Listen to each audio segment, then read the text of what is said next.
Wow. Pineapple. এটা pineapple না অন্য কিছু? সারা একটা কেক খেয়েও কেকের ফ্লেভার বুঝতে পারি না।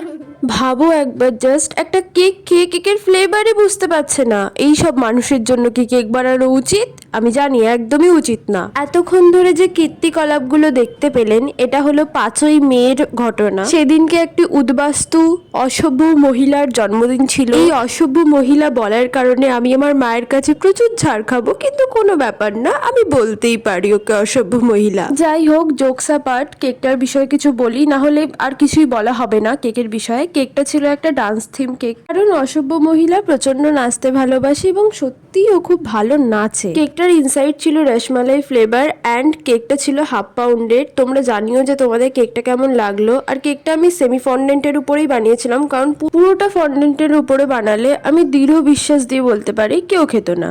অবশেষে বেচারি কিন্তু ঠিক গেসটাই করেছিল। আচ্ছা আচ্ছা, এরকম সুন্দর সুন্দর কেক যদি তোমরা অর্ডার দিতে চাও তাহলে কিন্তু অবশ্যই স্ক্রিনে দেওয়া নাম্বারে যোগাযোগ করো। যেটা ফ্লেভার লাগছে, মালাই মালাই টাইপ রসমালাই ভালো খেতে।